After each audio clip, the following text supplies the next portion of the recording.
पश्चिम बंगाल विधानसभा चुनाव 2026 की वोटिंग खत्म होते ही अब सबसे बड़ा सवाल हो चुका है कि कौन बनाएगा पश्चिम बंगाल में अपनी सरकार। इसी बीच एग्जिट पोल्स ने सियासी हलचल और तेज कर दी है।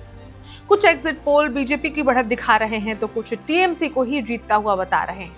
लेकिन आज जिस एग्जिट पोल के बारे में हम आपको बताने वाले हैं उसने बिल्कुल अलग प्रतिक्रिया दी है और उसके पोल्स आने के बाद से बंगाल की सियासत में एक तूफान भी मचा हुआ है। एक ताजा अनुमान सामने आया है टुडेज चाणक्य का, जो इस बार बड़ा उलटफेर दिखा रहा है। टुडेज चाणक्य के एग्जिट पोल के मुताबिक भारतीय जनता पार्टी को इस बार पश्चिम बंगाल में भारी बढ़त मिलती दिख रही है। अनुमान है कि बीजेपी को करीब 48% वोट शेयर के साथ 192 सीटें मिल सकती हैं, जिसमें 11 सीटों का ऊपर नीचे का अंतर भी माना गया है।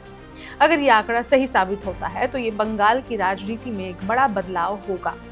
वहीं दूसरी तरफ मौजूदा सत्ताधारी जो कि तृणमूल कांग्रेस है, इसको इस एग्जिट पोल में पीछे दिखाया गया है। हालांकि मैंने आपको शुरू में कहा था कि एक सियासी तूफान मचा हुआ है। आपको लग रहा होगा कि एग्जिट पोल्स तो पहले से ही बीजेपी को बढ़त दिखा रहे थे, तो सियासी तूफान किस बात है? तो आपको मालूम हो कि आज यानी कि 2 मई को दोबारा से पश्चिम बंगाल में चुनाव हो रहे हैं, रीपोलिंग हो रही है, क्योंकि वहां कुछ सीटों से, कुछ पोलिंग बूथ से गड़बड़ी की खबरें आई थी, जिसके बाद से रीपोलिंग हो रही है। और रीपोलिंग के बाद से एक और एग्जिट पोल बताया जाएगा, जिसमें ये अनुमान लगाया जा रहा है कि इसमें ये जो है एक बड़ा उलटफेर हो सकता है और तृणमूल कांग्रेस जिसमें आगे निकल सकता है रीपोलिंग के बाद। आपको बता दें कि टीएमसी को करीब 38% वोट शेयर और लगभग 100 सीटें मिलने का अनुमान जो पहले एग्जिट पोल्स आए थे उनमें लगाया गया था। यानी ममता बनर्जी की पार्टी को इस बार सत्ता से बाहर होना पड़ सकता है अब तक के एग्जिट पोल्स के मुताबिक। अगर ये आंकड़े हकीकत में बदलते हैं तो अन्य पार्टियों की बात करें तो उन्हें इस चुनाव में ज्यादा जगह मिलती नहीं दिख रही है। एग्जिट पोल के अनुसार अन्य दलों को 14% वोट शेयर और महज 2 सीटें मिल सकती हैं। तो अब जरा समझते हैं कि आंकड़े कितने अहम हैं।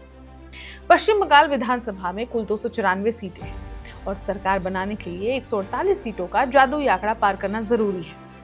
ऐसे में अगर बीजेपी 192 सीटों तक पहुंचती है तो वो आराम से बहुमत हासिल कर लेगी। लेकिन फिर वही बात, कहानी यही खत्म नहीं होती, क्योंकि सभी एग्जिट पोल एक जैसी तस्वीर नहीं दिखा रहे हैं।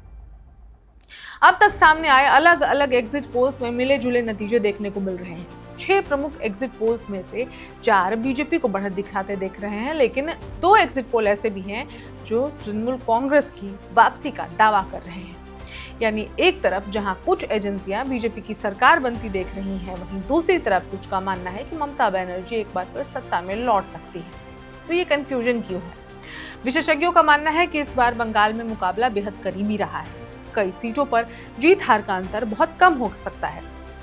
इसके अलावा रिकॉर्ड स्तर की वोटिंग और स्थानीय मुद्दों ने भी चुनाव को पेचीदा बना दिया है। इतिहास भी यही कहता है कि बंगाल में एग्जिट पोल हमेशा सही साबित नहीं होते। 2021 के विधानसभा चुनाव में भी ज्यादातर एग्जिट पोल्स गलत साबित हुए थे। सबने बीजेपी को सरकार बनाते दिखाई थी, लेकिन अंत में क्या हुआ था?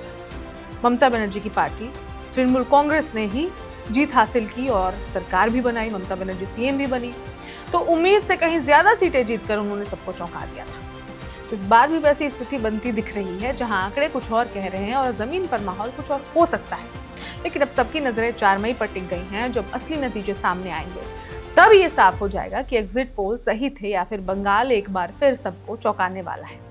फिलहाल सियासी माहौल गर्म है, दावे और काउंटर दावे जारी हैं और जनता इंतजार कर रही है उस दिन का जब वोट की ताकत असली तस्वीर सामने लाएगी। इस खबर में तो इतना ही, लेकिन आपको क्या लगता है बंगाल में किसकी सरकार बनने वाली है? कमेंट बॉक्स में जरूर बताएं और देखते रहें one India Hindi. Subscribe to One India and never miss an update. Download the One India app now.